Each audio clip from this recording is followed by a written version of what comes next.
Hey guys, it's Chandler and welcome back to the Norfolk Southern. Today we're taking a look at the new release of the N-Scale Atlas GP60 in the Norfolk Southern paint scheme. This was not a pre-order of mine. I actually had no interest in getting these. Didn't even know these were coming out until a couple months ago. And as you can tell, we're on the new layout here, and this is actually the first review video on the new layout. But when I start thinking about it, I'm going to be running during op sessions. I'm going to be running a local on the layout that will work the two industries and then possibly the coal mine maybe, and then do switching on the yard. And I was like, well, these Jeep 60s would be really great switching and local engines to run on the layout. So with that being said, I went ahead and got two road numbers. I got 7144 and then 7111, which is out of frame. Apparently Atlas, I believe, did three road numbers in these. I believe there's a 7133 out there as well. But when I went to go look at Atlas's website, it only showed the 7144 and the 7111. It didn't show 7133, but I have seen 7133 out there at some different stores, such as like Lombard Hobbies, Trains in the Valley, and probably someone else on YouTube or eBay. So I might eventually get the other third row number. For right now, these two will do. There's actually still Jeep 60s running around on the NS system today. When I was growing up, back in the late 90s, early 2000s, doing a lot of rail fan when I was a kid, you used to see about a quartet of these on intermodal and pig trains all the time. So they were using them then to fill out their last year's service, but there's also a couple of them still running around today on local service and yard engines. And that's exactly what they're going to be doing here on the Marshall and Southern N-Scale layout, is being used as local and yard engines. And if I get the third road number later on, then we might recreate like an old 90s, early 2000s intermodal scene or something. I think that'd be pretty cool. But for anyway, we're going to take a look at 7144 for our video today. I've been kind of up in the air with Atlas stuff here recently. The last thing that I got from Atlas as a new release was the N-Scale GP38s. I did three road numbers in Southern, and I like them now that I've kind of tweaked them a little bit, but I had to do a lot of adjusting to those when I got them, as far as the ride height on them, and then even the sound file. They didn't even come with the correct sound file. And then before that, it was the B23-7 Southern.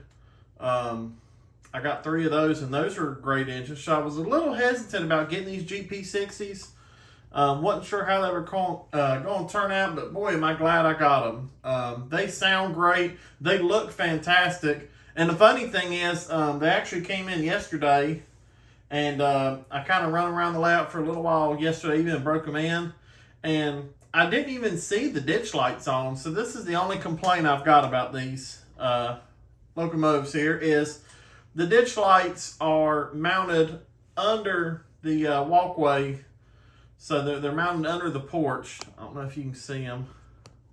You'll see when I turn them on here in a minute.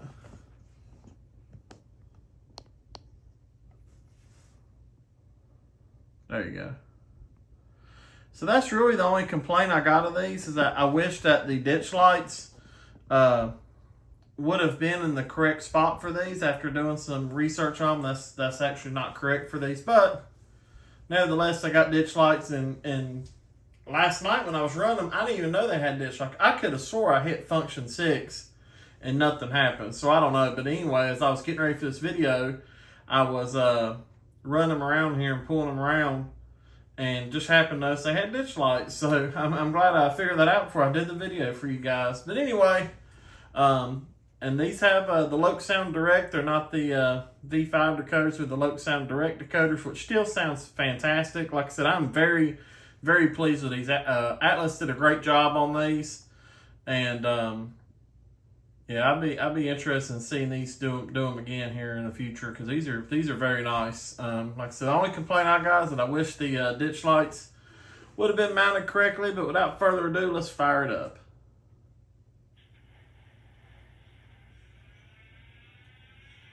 So they'll turn the headlight on, you see the number boards. And I can't really tell if it's got like a slight cab interior as far as like the cab light, or is it just the shine off the back of the bulb into the cab. But nevertheless, it does look like the cab is partially lit up. And then going to do 6 for the ditch lights. So the only thing I've done these is I've programmed to their cab address, and then I did change the horn. The horn was straight out of the box. I believe it was like a RS5T, I believe. It's more like a Conrail horn. And so I changed them. It's got 16 different horns on here, and so this is the one that I thought was the closest to the Jeep60s. So have a listen.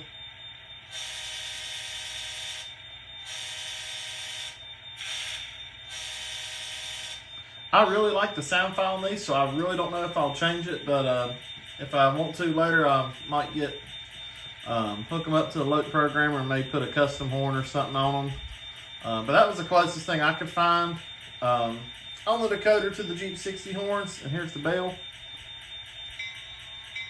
The bell's pretty accurate for these. Like I said, these have been broke in, so just kind of show you, this is speed step 1, and they are very smooth. Even last night, straight out of the box, these are very smooth engines. There's 1, then we're going to bump it up to 5. And then 10.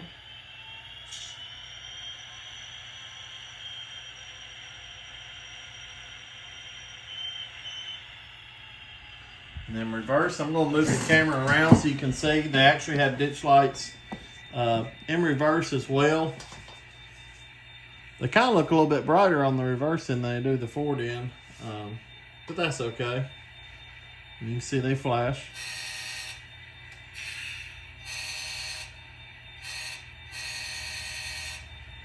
All right, here we go. We're going to do speed step 5.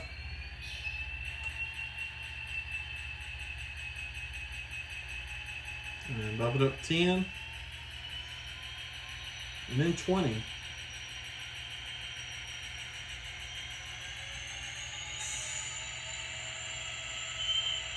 Another neat thing I'm glad they did, they put the AC units on top of the cab as well. That looks good.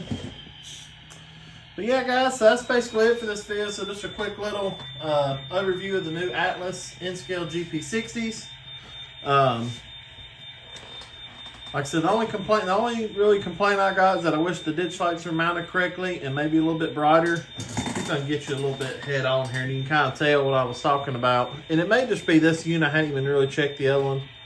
But to me, it looks like the ditch light on the engineer side is a tad bit brighter than the one on the conductor side.